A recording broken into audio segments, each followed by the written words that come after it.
Ladies and gentlemen, welcome to our second episode of the Shaka Niki Chantetera Show, where we talk about technology, entrepreneurship, lifestyles, and education.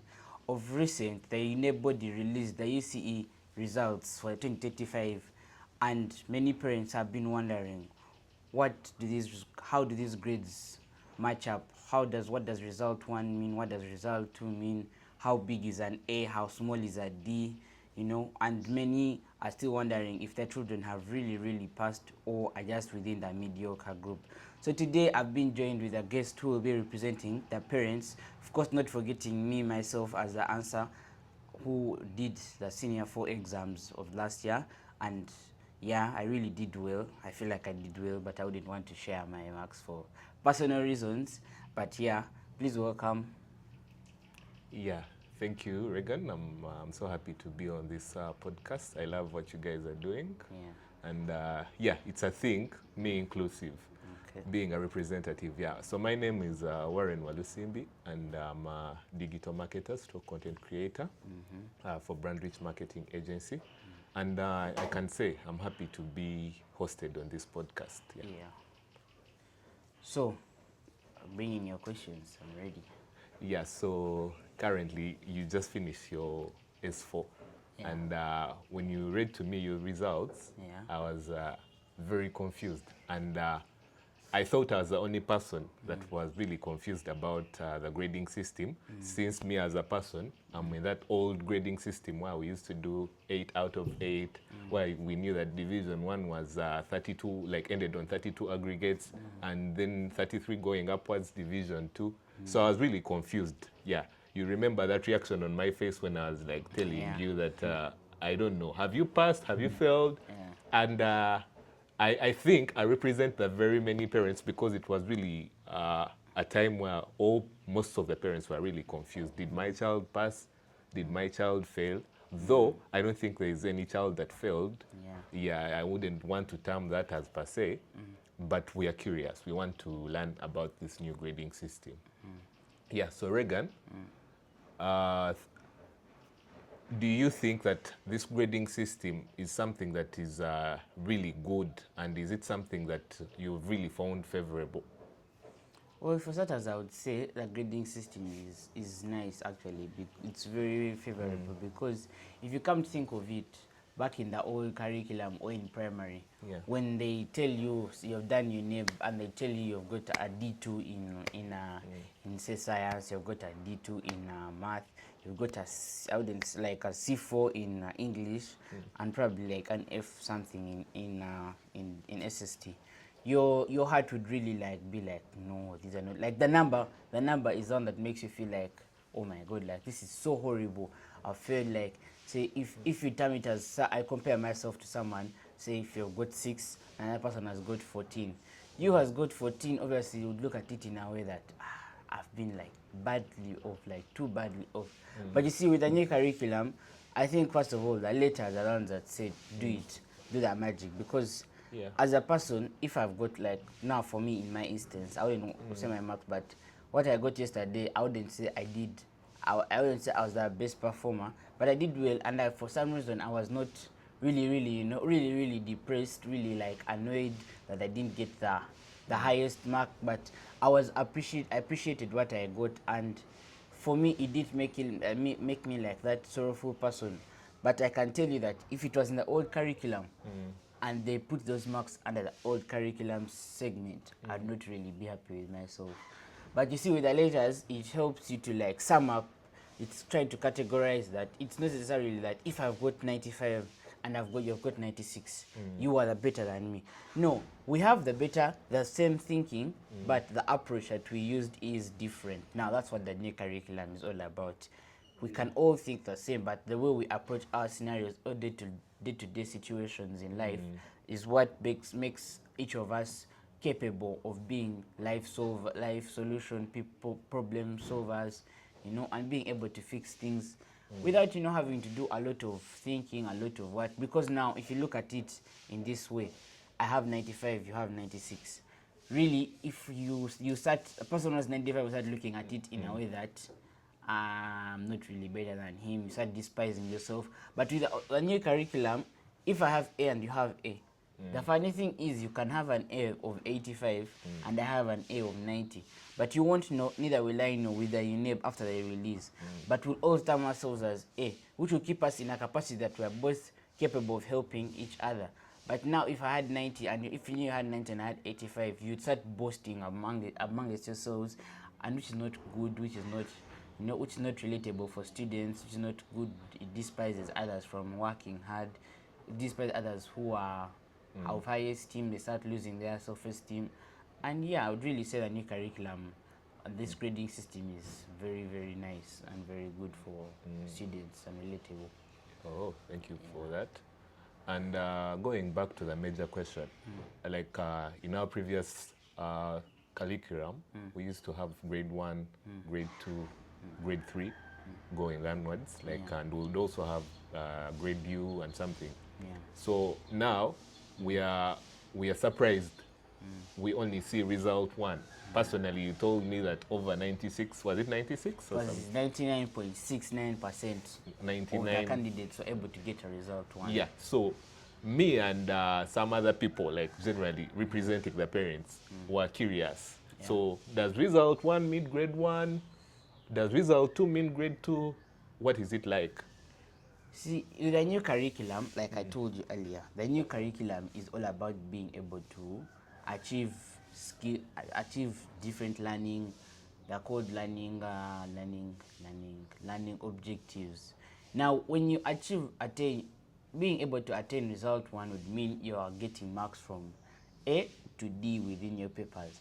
But still, within those papers, it's all about basic achievements. If you've been able to achieve learning, they're called learning outcomes, yes. Now, learning outcomes would say in a topic like English, learning outcome is something that English, if you're learning a topic in English like food, your learning outcomes would basically be, you know how to cook, you know how to prepare food, you know the basic dishes, you know the best dishes in the country, the best cuisines around the world, and something that you'd really want someone to eat.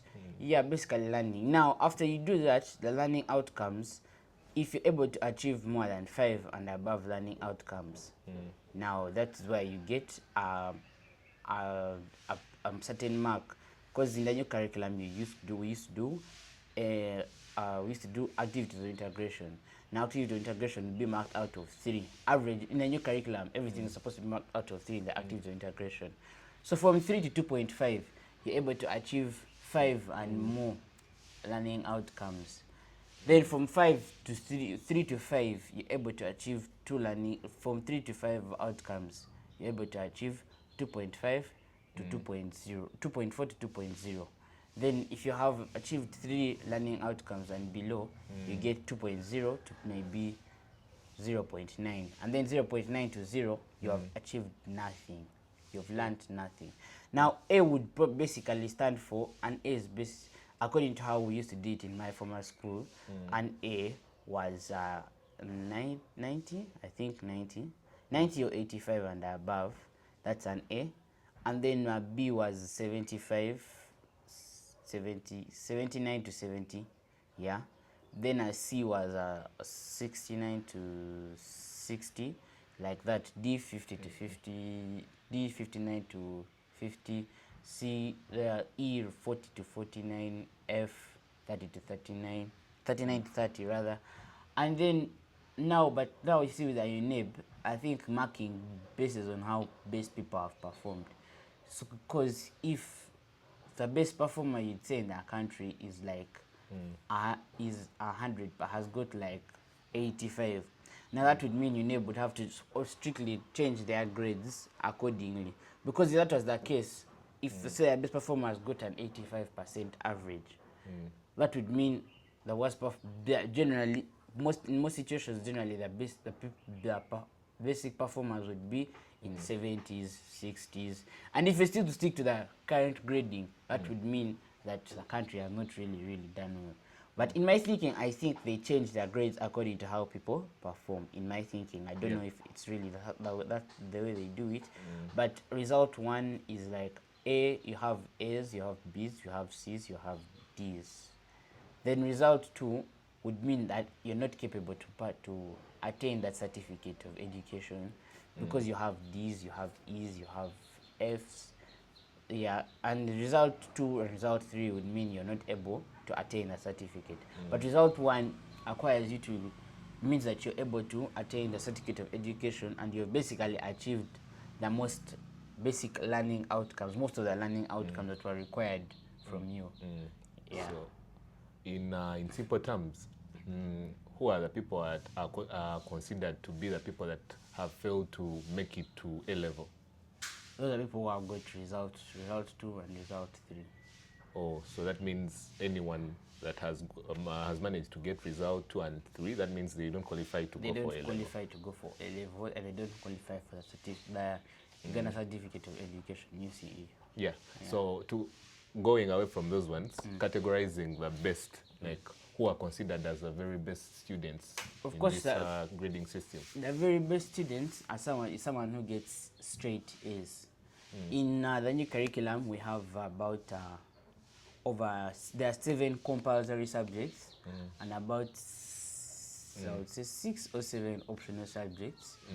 Yeah, because there's the compulsories are biology, biology, chemistry, mathematics, physics, English, history, and geography. Yeah, those are the 7 compulsory subjects. Then the optionals would be CRE, Kiswahili, ICT, French, literature, entrepreneurship, agriculture, art and design, yeah, and other German languages, food and nutrition. Yeah, all those are there. Now in the new curriculum, you're required to do the 7 compulsory subjects and take 2 optional subjects. Yeah, in some schools they make some subjects compulsory due to like religion or to like based on their foundation. Yeah, and then in other schools you can choose the 2. So now what they do is if you do all those 9, now they get all those 9 subjects. If you get straight A's in those 9 subjects, you have been considered to pass. Not forgetting there is project work. Project work which also takes a mark. Project work is like carries like average, as we are told that project work carries 20.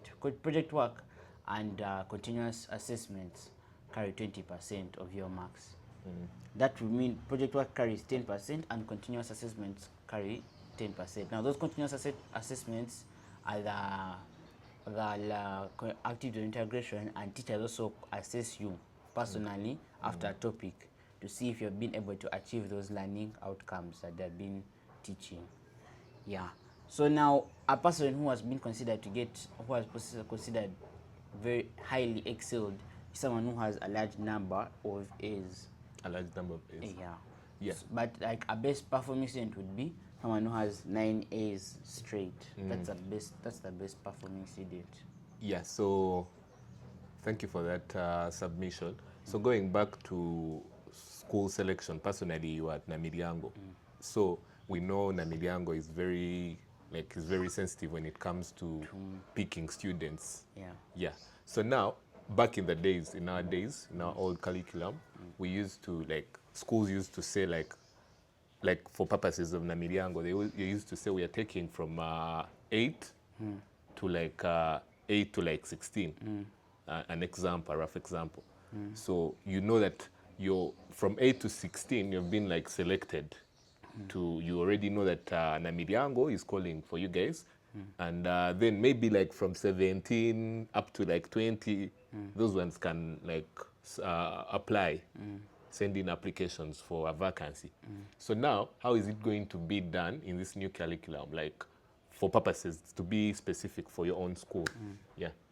Now see, I think the selections, because last year Namilyango, I think their teachers normally do those other head teachers normally do selections.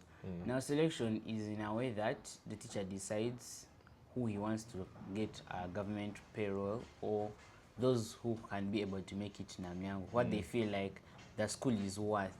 Now for a school like Namilyango, that's a high performing school. I think as far as I know, in our UCE, we're the 14th in the whole of Uganda. The whole of Uganda. Yeah, so that would mean that for a school that's the 14th in the whole of Uganda, you'd obviously set a standard and say, in my school, I want people who have probably 6 A's and above. Or you could start and say, I want for people who are going to be on government payroll, you're going to have 7 A's or 6 A's and above. Then the rest of you would give you your combinations basing on how best you performed your subject. In a certain school, they would want you to do, in a certain school, they would say, for you to do anything that has math, in it, you'll have to make sure that in math, you have not got less than a B, rather more than a B. It's either, in math, you either have an A or a B for you to do any combination with mathematics. They would say for you to do a combination with biology, you must have mathematics. For you to do a combination with biology, you must have got this in biology. Basically, they set a standard in a certain subject for you to pick a combination. Then, besides that, they would say, from this level, now for Namnyango, as far as I know, last year our teacher told us that people who are getting government were from 6 A's or 5 A's and above, I'm not sure, were in that category who are getting on government. Then the rest of you who wanted to apply, your A's would still matter. And if it's not that you don't have the A's, then they wouldn't give you, unless you linger around. But Yeah. the A's is what matters the most in selections and everything. Yeah, so now taking you back to now still within the selection. So basically back in our days, in our old grading system, we used to struggle picking the right combinations going to A level. You like do a science course, but then you realize your potential is not really a science course. So you find by the time you get to Form 6, you're still in that process of like going from like one combination to a second combination. So do you think this new grading system has really unlocked your full potential, like as students, so that you know that if I'm going to do this, this is what I'm able to do. Like I can manage. I know that whatever combination I'll go with, I'm able to sustain it for the 2 years. Do you think the new curriculum has really unlocked that full potential from you guys? Yeah, like I said, you see the new curriculum, the marking is different from the old one. And in the old curriculum, when you see your marks would be according to like the divisions and grades, like 70s and whatever's. But in a new curriculum, your grades are according to these letters A, B, and C. Now, for you, first of all, as a person, your neighbor would never tell you that A was this, B was this, C was this, D was this, unless you make your own personal inquiries. Then again, that leaves you thinking that if I got a B and an A, I'm very, very, very, very good to go. Leaving alone the fact that you are able to attain result 1. You being able to attain result 1 means that you're capable for A level, 100%, without being detained or anything. You're capable for A level.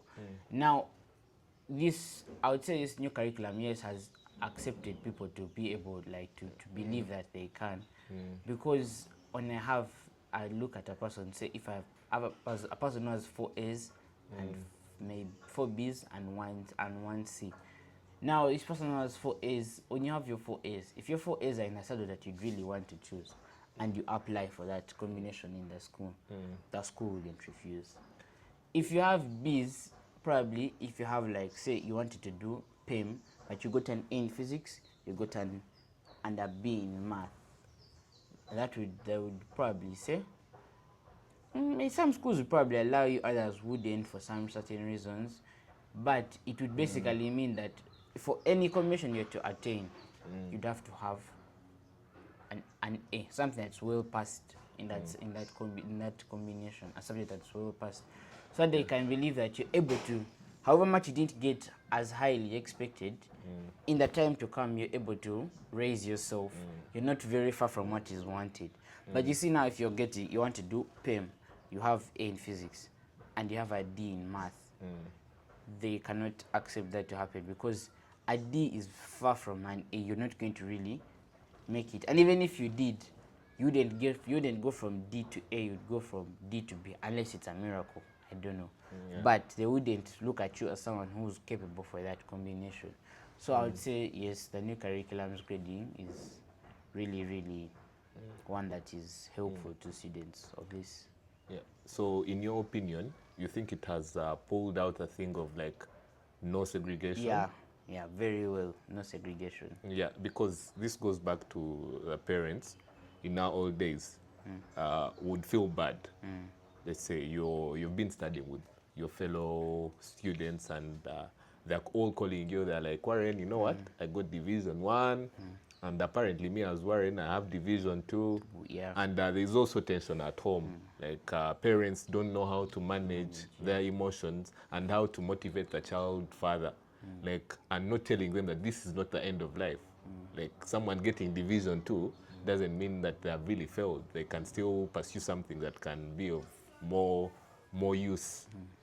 So we used to feel bad about it, and by the time you like find a school, you don't even some parents would have to make you repeat. Like their standards are like, you know what, Warren, you have to get Division 1. And since you're now in Division 2, you'll have to repeat a class, though you've qualified for A level. Yeah, but you will have to repeat a class. So you to your own explanation, you feel that all those have been eliminated in the current curriculum. Yes. And you think it's the very best. Very best, because when you segregate someone, people feel like I can't be able to do this. With an old curriculum, your marks would come out and you'd be like, I have 16. 16 would averagely mean, because in the old curriculum, you'd roughly do 8 subjects, or did you choose to do 8, or that a main 8 or the main 10.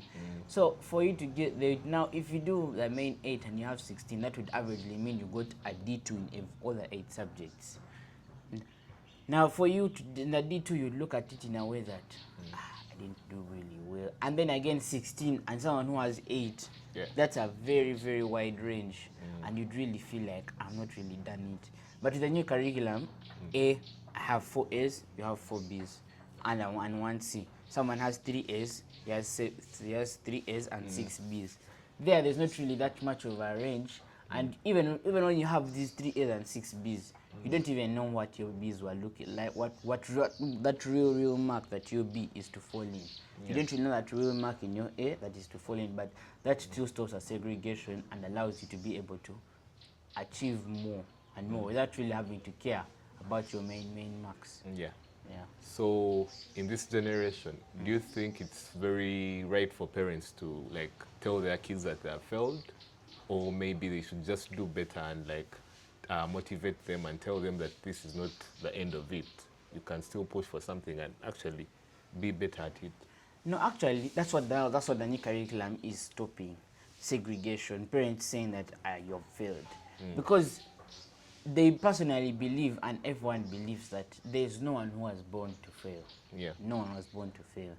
So this this new curriculum grading is telling us that I have an A, he has B, he has C, he has D. You see how the letters are so close to each other. Now when I have my B, it means I'm capable of getting an A. I've just not put in hard work, or probably lacking in a few things, which helps me to collide with my friends, which helps me to sit down with my friends and we discuss how I can reach an A. And that would mean that I've not failed. I've not really failed. I'm not got bad grades. Even if I said I got D, a D, you in your understanding, a D does not look bad in terms of letters. But in marks, if you got that D in terms of marks, you'd look at yourself as a person who has really failed. Which means that these letters are helping us to understand that I'm not far from what my friends have achieved. I just have to put in more work, more effort, and I can be like them. Because like I said, no one is meant to fail. Yeah.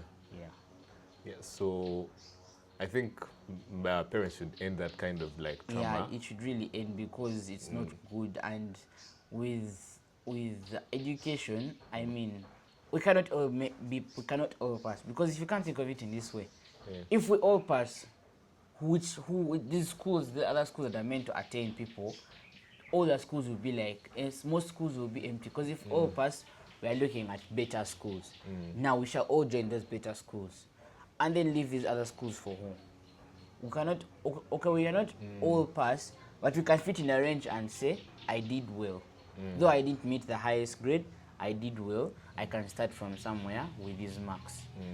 Yeah, so parents should really, really neglect the failing part and telling their children to fail, but rather encourage them to work harder, because they're no different from what they're no different from the other friends. I mean, we all write, we are all in class when we're learning, we're all paying attention, we're all doing work. So there's not much of a big difference that you can call your son a failure. Because you can call him a failure, but do you think his parents also, the other person who you considered passed, you can't even be sure that his parents also feel like he has passed. You may find his parents also considering him a failure. Yeah. Because they want him to do higher and higher and higher. So you should actually take the initiative to be proud of what he has been able to attain. Actually, yeah. I think the standards have been raised so high, and they've brought in a lot of judgment. Like parents, like societal pressure of like, okay, my sister's kid has performed better. And when someone's child performs better, they now feel happy and proud. They want to show everyone. So even you, in your understanding, you'd be like, no, mine hasn't made it. Now I don't even have a chance to boast around with my other friends. Which for you, I feel like is not really necessary, because at the end of the day, it's him who has put in his effort. You'd actually also take initiative and be proud of what he has got. Because there are those ones who haven't even been able to like stand up and say, I'm in result 1. But like they said, 99.6 and I'm in result 1. So you should take the initiative to be happy with what he has got and not really care about your friend boast. Your friend will probably boast because, his child has made it. Even yours has made it. You should actually be boasting, not keeping quiet. Because he has made it. If he was in result 2, you'd probably want to hang yourself. But he's in result 1. He is able to attain another. He's able to step up to attain another level, though he has not met the requirements, but he can go to another level of education. Yeah, and speaking from experience, personally, I believe that it's not all about the hard work. Like, me personally, from my own experience, like we used to have students who used to read like morning, evening, but even the very best students that we used to have in class. But when it comes to like time for results, we all get disappointed. Have you ever had like parents who have that kind of assurance, and teachers? Basically, they know like Regan, like, this guy. Yeah, I'm sure if he doesn't get this, So that doesn't. So my point is that results don't really describe a person. Results are things that happen. They just for a want short to put time, us. They just want to put us in they want to put us in different categories that we don't fall in. Because I feel everyone can achieve. I mean, we all studied. You just probably put in, not alone putting in more work. You just probably presented your things in a way that the teacher wanted to see them. But I'm 100% sure we had the same ideology. You just put them in a way the teacher wanted to see them. I probably failed to put them in a way, but I still am in line with what he wanted. Though not in a way that teacher loved to see them. Now that's what even makes marking like different. I can write my answers. I can write my 10 lines, as a 10-line essay of like what the teacher wants us to write or what the question requires of us. And then someone can write his 5-line essay. Now in the 10-line essay, you will write too much of English and less knowledge. But you have an idea. You have an idea of what you want, of what the question is asking of you. But the person with the 5-line essay also has the same ideas of yours with you, but he has summarized the work more faster, and the teacher has now seen it. For him, the summary is enough because he has explained it according to what the teacher is thinking. Like, I also believe sometimes when this marking is happening, it's also teachers. Some of them fail to adapt to what other idea. They fail to adapt in how people present their work. They see someone with the idea. Someone can have the idea and is explaining, say, like how breathing works. But then you start talking about things like breathing. I have now said breathing. You talk about the lungs. Someone talk about the lungs, how the air goes in, how the air goes out. Then there's another person who's going to first talk about how I probably stood in a compound. I was able to see. I stood out. I was breathing. As I was breathing, I realized that my lungs probably did this, did that. The rib cage expanded, did this, did that. Then there's those ones who just come and go down straight to the point. Now, teachers, in most times, want things to go straight to the point. But they also have to understand that people have the same ideas. It's all about presentation. So me, ideally, I would think if, as long as someone has the idea, you should be able to take note of that and really accord him with what he has. And I think that's really what the new curriculum is trying to do. Those some teachers are still in love with their own thinking. Yeah. So what do you think parents in this generation, the grading system, what do you think they should tell their kids who they assume failed, who they assume that maybe they didn't perform to their expectations? What do you think they should tell them as their parents? I think as a parent, you shouldn't really fail. You should just look at it in a way that, yes, he failed to achieve what we thought of him or what the target was. But you should look at it in a way that he should keep on striving. He shouldn't stop at where he has. Even those who have passed, you shouldn't stop at where you are. Because at the end of the day, the world keeps on upgrading. It keeps on going up and up and up. There's no one who wants to remain down. So even if you don't get as what is required, you need to encourage your child to not look at it in a way that I've not made it, I should stop here. No, you can still look at it in a way that now, if I've not made it in class, that doesn't mean that I'm not going to get a job. That doesn't mean that I'm not going to do something I want. Oh yes, you may not do something that you want, but trust me, this world is full of opportunities, and you need to really take good concern about them. Because I can say it in a way that now, as a parent, you should also first think about yourself.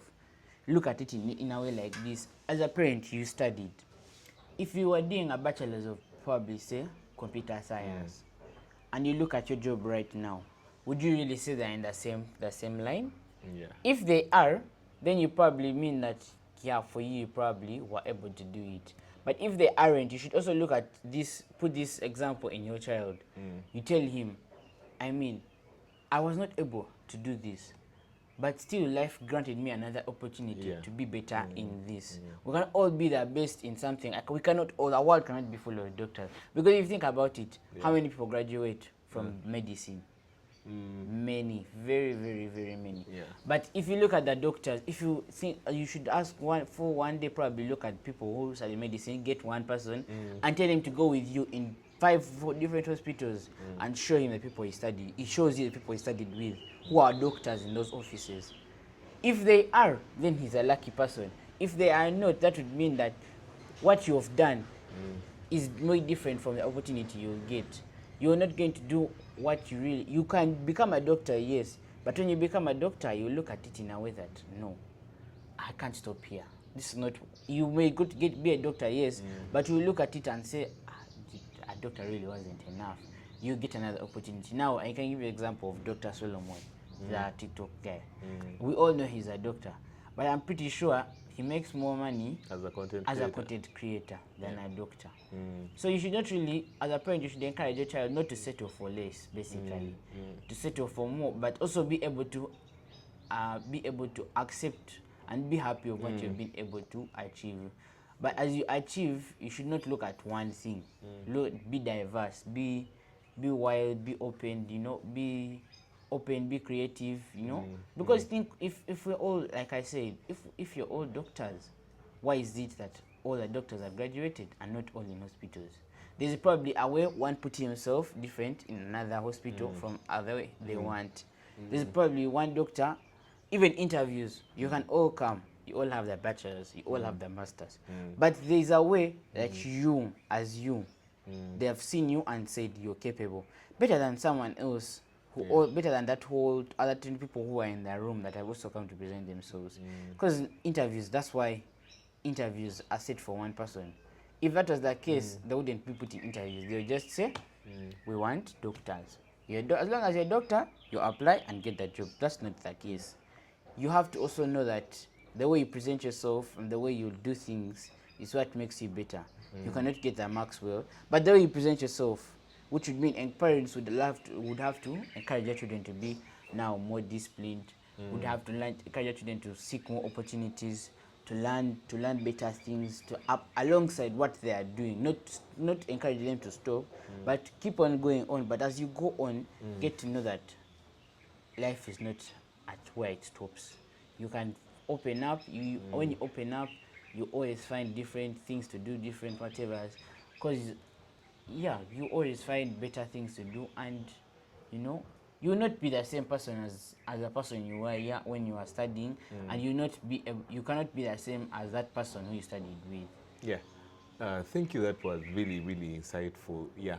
So going forward, what's your advice to parents who are planning on forcing their kids to do science courses because they have a feeling that arts courses are not really rated, but then you already know the child didn't perform well in sciences, but because you want them to be an engineer, you want them to be a doctor, you force them to go beyond their abilities, to do BCM, to do PEM, because for you, you think that's the right thing. What's your advice for those parents who want to force their kids into doing science courses and also belittling these arts courses, thinking that the child can never make it once they do an arts course, but then the results already show that the child is best in art subjects. What's your advice to them?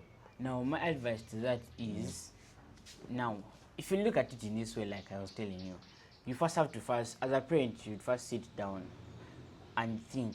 As a parent, you sit down and say, I did probably PEM, and in A level, I did PEM, I got these marks, but then I didn't do what as an engineering course.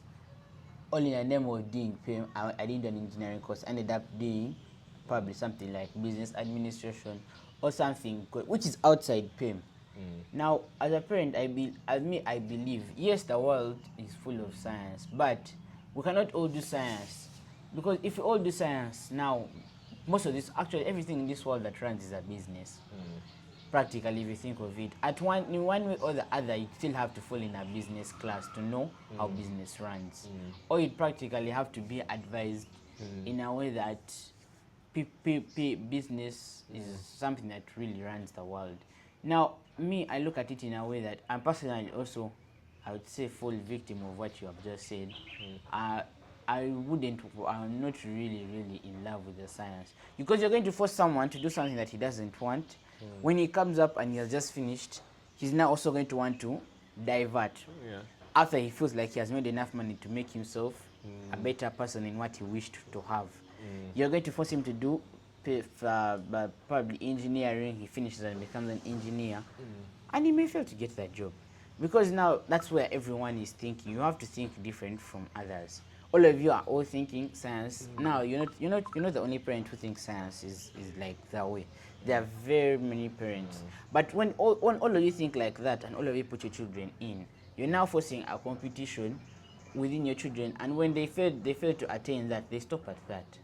You would rather put your son in a science, I'm rather in an art. If he fails and he's able to fall in a different in a different course, you would not be disappointed, because I can personally tell you, I know of someone in Namliango who was in Namliango. He did BCM, and right now as I speak, he's doing law. Wow.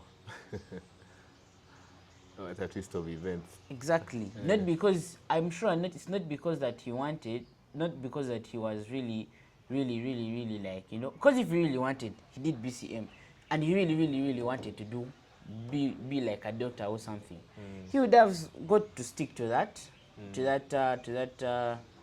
that course, and really press for doing something within the medicine industry. But I think as you grow up, you get to realize, like I said, opportunities, and we can't all be the same. You get to realize what is going to make me different from others. If you sit down and first understand yourself, what is going to make me different from others? I also believe as a child, you should also, first of all, as you're talking, you have a say in this. Not really an entire say, but you have a say that you can tell your parents and show them the way that I'm not even going to lie to you. You tell them, as me, I personally believe that, yes, I can do sciences, I'm capable of it, but I have sat down and realized I may grow up and probably fall in love with something else, which you didn't really come to think of when you were still studying. Now you can say even these content creators, I'm sure they all studied something.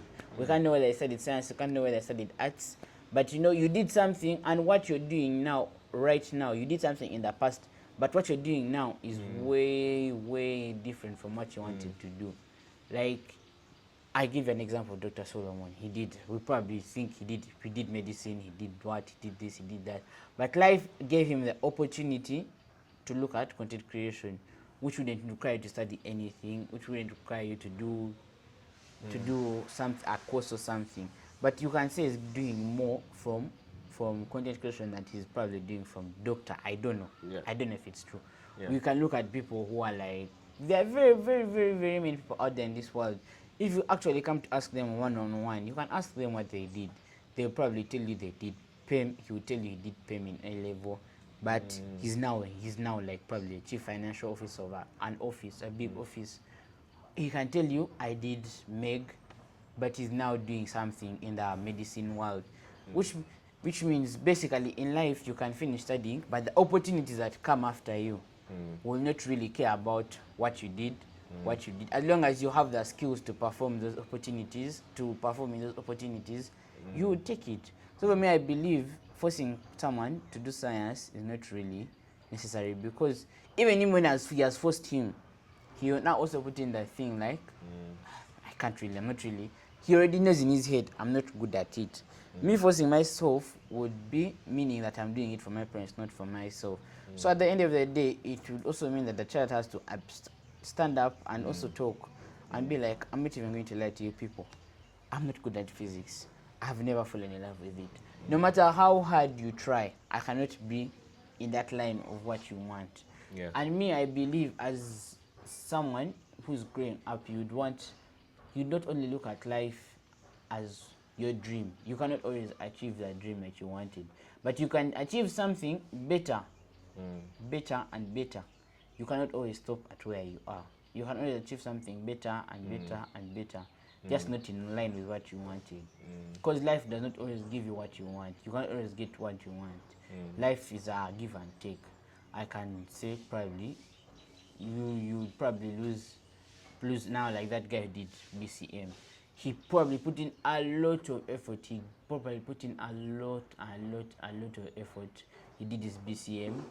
I will not disclose his marks. I don't know if they're even true. But he's now doing law, and I'm sure for him to choose law, it was obviously as a way that, first of all, law does not need your marks. Yeah. You just need to do an entry paper, and you're set to go. But still, I'm sure even the fact that he was able to divert from science to arts, I'm still sure that even after his law, he could probably find another opportunity in something else. He'd probably find an opportunity in digital marketing. He'd probably find an opportunity in content creation. He'd find an opportunity as a tour guide. He'd find an opportunity as a businessman, an investor, in very many sectors. So I believe it's all about being able to think beyond what you think you can. Yeah. Yeah. Yeah. Not forgetting, this is a shout out to CEO Magazine. Yes. You can tell people what CEO Magazine is. So this is a basic shout out to all our activities are sponsored by CEO East Africa Magazine. There's a newsroom or a newsletter which is online, giving you the best up-to-date news in terms of business, and different Q&As. So feel free to visit CEO Magazine online, and you'll be updated with the latest news that you would want to get and require. And don't forget to also subscribe to your own newsletter so that you can always receive the newsletter at the comfort of your phone or at the comfort of your laptop. Don't miss out on the latest business news concerning the latest trends in business, the latest opportunities in business. What you have to do is just subscribe to the CEO, go to the CEO Magazine website and follow the details.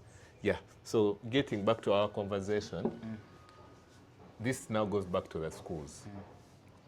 Do you really support the thing of schools dividing students based on their performance?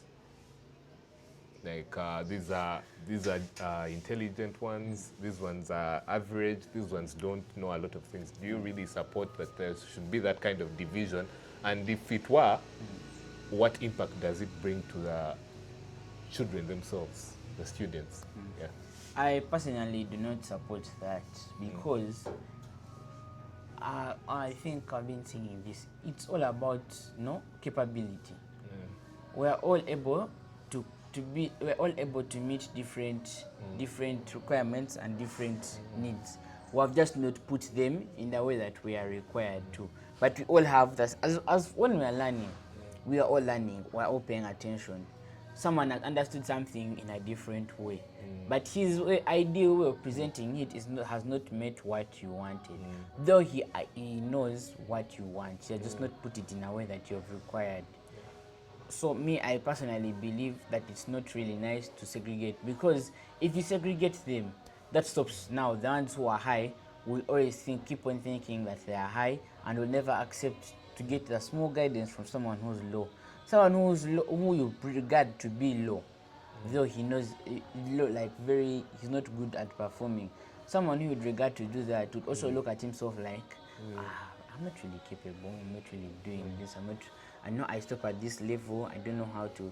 Yet if you bind them both, the ones who are high performance would correct their friends on how they can do better and what they need. Equally, the ones who are low would obviously also now fixing those small things that the high person is also lacking. Because now I studied with, we used to have in our primary, we studied with someone who used to be a very high, like a person who used to pass too much of it.